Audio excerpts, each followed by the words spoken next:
Assalamualaikum warahmatullahi wabarakatuh.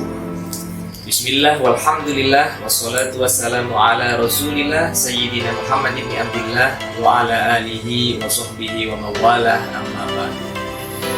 Selamat pagi siswa dan siswi peserta didik baru Madrasah Aliyah negeri maupun swasta, khususnya di Jawa Tengah dan di Indonesia. Alhamdulillah kita bisa berjumpa pada kesempatan kali ini dalam materi Ukhuwah Basyariyah. Allah Subhanahu wa taala berfirman di dalam surah Al-Mumtahanah ayat 8, A'udzubillahi minasyaitonirrajim. Bismillahirrahmanirrahim. La yanhaakumullahu 'anil ladzina lam yuqatilukum fid-din wa lam yukhrijukum min diyarikum an tabarruhum wa tuqsitu ilaihim. Innallaha yuhibbul muqsitin. Allah tidak melarang kamu terhadap orang-orang yang tidak memerangi kamu karena agamamu dan juga tidak mengusir kamu dari negerimu untuk engkau antabarruhum, berbuat kebaikan dan mengantarkan keadilan kepada mereka. Asbabun nuzul dari ayat ini adalah suatu ketika Asma binti Abu Bakar, kakak dari Ibunda Aisyah, dikunjungi oleh ibundanya yang masih musyrik yang bernama Qutailah. Padahal saat itu hubungan antara kaum beriman di Madinah dengan kaum kafir di Mekah masih tegang. Mendengar akan ada kunjungan dari ibundanya, maka menjadi galau Asma binti Abu Bakar. Boleh nggak kira-kira saya menyambut kehadiran ibu saya yang masih musyrik tersebut?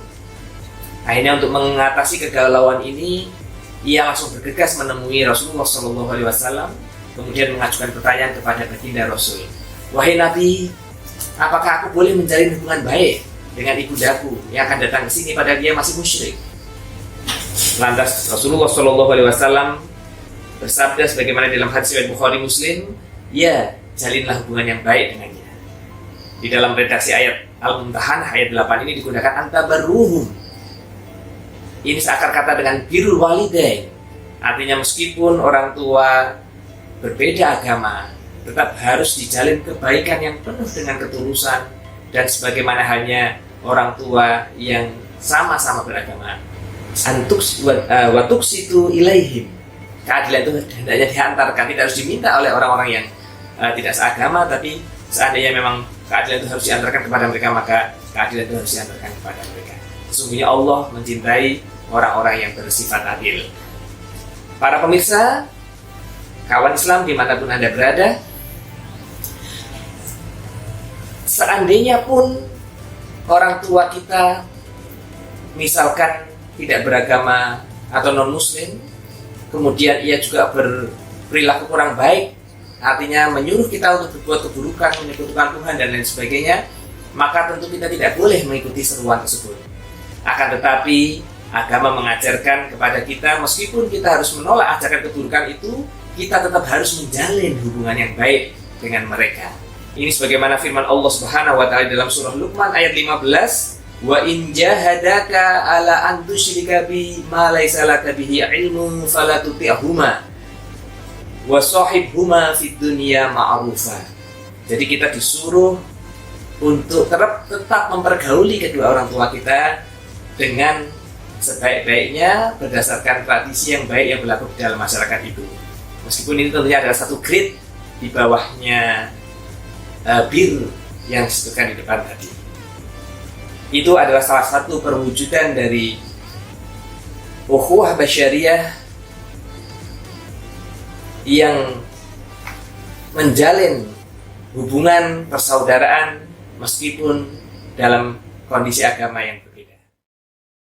Kita akan menanyakan kepada beliau tentang ukhuwah basyariyah. Pak Amin Syukur, bagaimana kira-kira kabarnya? Alhamdulillah, selamat mirsani para pemirsa. Terima kasih atas perhatiannya semua. Begini Pak Amin, kira-kira apa yang makna dari ukhuwah basyariyah itu dan kira-kira nanti implementasinya dalam kehidupan itu seperti apa? Ya, ukhuwah basyariyah itu kalau dalam istilah saluran hanya manusia dalam berupa fisik. Jadi bagaimana anak besar musuh ini ya. Jadi aku yang masuk ke lewat integrasi itu. Kalau insania itu masalah rohani.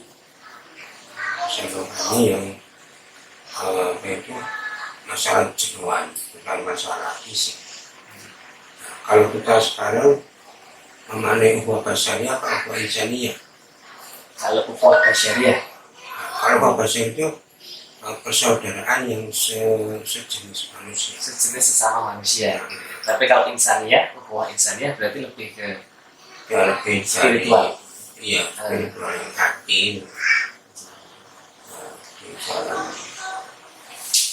Itu Al-Quran seperti mana faktor ini rugi dikucilkan ke dalamnya rohku. Allah tetap kecilkan Allah dalam manusia. Kalau itu yang kita mengenai ya itu beda sekali antara bahasanya dengan insaniyah. Ini kan anak-anak aruf siswa madrasah. Jadi penyambutan kepada siswa baru. Nah, mereka akan diberi wacana tentang pemahaman Islam yang moderat. Nah, salah satu di antaranya adalah bagaimana memahami ukhuwah basyariah, kemudian bagaimana mengamalkannya, mengaplikasikannya dalam kehidupan. Nah, ini kira-kira bagaimana cara mengamalkan dalam kehidupan? Ukhuwah basyariah itu diharapkan ada sikap mental yang luas, fleksibel. Jadi tidak hanya kaku, pokoknya itu kan nggak ilmiah. Ya, jadi apa itu implementasinya ya kita memandang misalnya lain suku, lain bangsa itu harus sama. Kalau bangsa ini bangsa Muslim, aslinya Muslim, kalau ukhuwah insaniyah itu seluruh masyarakat dunia itu ada ini itu makan. Berarti kalau mengkafir-kafirkan orang lain yang berbeda dengan agamanya, Tidak boleh. itu tidak boleh. Karena mengkafirkan kan sakit. Kemudian aku juga kafir. Atau dikatakan domba tersesat, itu kan juga kita jadi tersinggung itu ya. Iya, jadi sesama kita itu harus menghargai agama masing-masing. Karena di dalam konstitusi syariah itu kan ada apa itu hibudin menjaga Agama, akal, itu akal, menjaga agama. menjaga jiwa, Mau nasab itu yang menjaga harta. Jadi jangan sampai kita itu mempunyai sikap bahwa orang yang orang Islam itu dirampok oleh boleh. Nah kemudian dibunuh boleh gitu ya. Hah? Dibunuh boleh kayak pembunuh diri itu kan ya. bunuh diri itu Itu membunuh orang non muslim kan boleh gitu. oh itu kan nggak boleh Teroris itu. membunuh orang itu mengkotaran nafsa menurut nafsin apakah nama kotaran nafsa saja. Dan di sini ada risiko yang membunuh ketika membunuh seluruh manusia. Membunuh satu jiwa seperti hanya membunuh seluruh umat manusia. Ini mungkin satu perwujudan dari ukhuwah basyariah itu ya. Iya, jadi misalnya orang mau kafir dibunuh tidak boleh kecuali aku itu mereka menyerang ada kafir ini itu Yang mereka memusuhi, mengusir kita dari negara kita sehingga kita bisa ikut mempertahankan diri dengan cara berperang gitu saja. ya itu kan dengan Saya kira ini penjelasannya sudah cukup jelas sekali tentang makna ukhuwah basyariah dan bagaimana cara mengimplementasikannya dalam kehidupan. Tentu akan sangat bermanfaat bagi para calon siswa madrasah dalam belajar di jenjang yang lebih tinggi ya, dari sanawiyah menuju kepada madrasah aliyah. Baik, pesan saya yang putri-putri itu bisa daftar di pesantren. Setelah lulus ya, jadi ya. Iya. Ya. Itu bisa daftar di pesantren. Ya, bagi para alumni madrasah aliyah yang akan menuntut ilmu khususnya di UIN Wali Songo Semarang, maka bisa mondok di pesantren progresif Fatimah Al-Amin yang diasuh langsung oleh Profesor Haji Muhammad Amin Syukur, Guru Besar dari UIN Wali Songo Semarang. Demikian, terima kasih Profesor. Ya. Pemirsa, kawan Islam di mana saja Anda berada, Allah Subhanahu wa taala berfirman di dalam surah Al-Kafirun pada akhir ayatnya adalah lakum dinukum waliyadin. Bagimu agamamu, bagiku agamaku. Di sini terkandung maksud bahwasanya Nabi SAW sudah mengerahkan seluruh daya upaya dengan keikhlasan, dengan ketulusan untuk mendakwahkan ajaran Islam kepada kaum kafir Quraisy. Tapi ternyata mereka tetap abai, mereka tetap ingkar terhadap ajakan dakwah tersebut. Sehingga Nabi pun menyampaikan bagimu agamamu. Karena di dalam agama ini tidak ada paksaan. La ikraha fiddin qad tabayyana rusydu minal ghayy. Sudah jelas antara jalan-jalan kebenaran dan jalan-jalan kebatilan. Sehingga dipersilahkan kepada akal dan hati masing-masing orang untuk mengambil pilihannya masing-masing dan mengambil konsekuensi atas pilihannya tersebut. Para pemirsa, suatu kebenaran absolut, yakni keyakinan fanatisme terhadap agama, ini adalah merupakan sikap jiwa ke dalam. Artinya di dalam hati kita meyakini bahwasanya agama kita adalah agama yang paling benar, yang akan mengantarkan kita ke dalam surganya Allah Subhanahu wa taala serta keridhoannya. Akan tetapi ketika kebenaran absolut atau fanatisme ini dibawa keluar, maka yang muncul adalah penghargaan kepada keyakinan orang lain. Seolah-olah kita menyampaikan bahwasanya untukmu agamamu dan untukku agamaku. Tentu salah satu di antara kamu atau aku pasti berada di jalan yang benar dan yang lainnya berada di jalan yang sesat. Dan salah satu akan masuk neraka dan satunya lagi akan masuk ke surga. Biarlah nanti ketika kita dikumpulkan di akhirat, Allah yang akan memutuskan siapa di antara kita yang akan masuk surga atau masuk neraka. Ini ketika kebenaran absolut itu kita bawa keluar.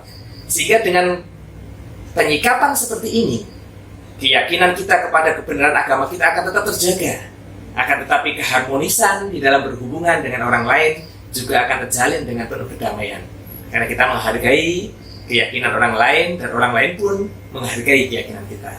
Ini adalah seperti halnya difirmankan Allah Subhanahu wa taala di dalam Quran surah Saba ayat 25-26, "Qul la tus'aluna amma ajramna wa la tus'alu amma ta'malun. Qul yajma'u bainana rabbuna tsumma yaftahu bainana bil haqqi wa huwal fattahul alim." Katakanlah, kamu tidak akan ditanya tentang dosa yang kami perbuat dan kami juga tidak akan ditanya pula tentang apa yang kamu perbuat.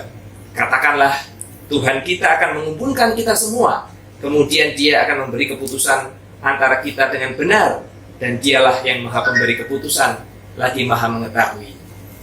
Dari redaksi ayat ini seolah-olah disampaikan di situ bahwasanya bisa jadi kamu yang benar, bisa jadi aku yang salah, bisa jadi aku yang benar, bisa jadi kamu yang salah. Maka kita serahkan kepada Allah. Inilah kebenaran absolut ketika diantarkan keluar dalam hubungan sosial. Kawan Islam di madrasah aliyah negeri maupun madrasah aliyah swasta, di mana saja Anda berada, lantas bagaimana kita harus mengaktualisasikan diri dalam menjalin hubungan dengan orang lain yang berbeda agama. Maka banyak sekali tuntunan-tuntunan dari agama Islam agar terjalin keharmonisan sebagai wujud persaudaraan antar manusia atau ukhuwah basyariah. Di antaranya kami akan ambil 3 contoh, yaitu yang pertama adalah kita berdiskusi dengan cara yang baik agar bisa saling mengenal dan saling memahami satu sama yang lain sehingga muncul penghargaan.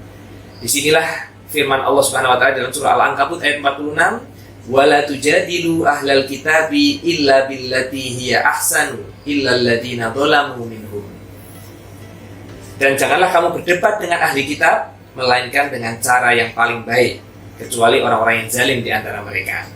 Nah, dari diskusi-diskusi yang sehat inilah akan terjadi tukar pikiran, bisa saling memahami, bisa kita menyampaikan dakwah Islam dengan cara yang damai, dengan cara yang ramah.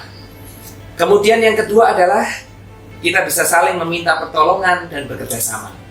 Masih teringat kita kisah di dalam Sirah Nabawiyah ketika Nabi Muhammad SAW berhijrah ke Madinah, maka yang menuntun Nabi menempuh liku-liku perjalanan yang sukar untuk diduga oleh kaum kafir yang sedang mengejar beliau adalah seorang pemandu yang sangat ulung yang bernama Abdullah bin Uraikid.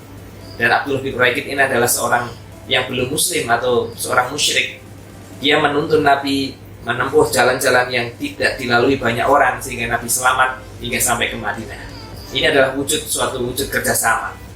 Kemudian di dalam perang Hunain setelah Fathul Makkah, Nabi meminjam 3.000 tombak dari Naufal bin Haris dan 100 perisai serta 30 onta dari Sofwan bin Umayyah. Dua tokoh Quraisy ini pada saat itu belum menjadi muslim. Dan juga ada beberapa orang kafir Quraisy yang terlibat di dalam peperangan itu. Mereka waktu itu juga belum menjadi muslim.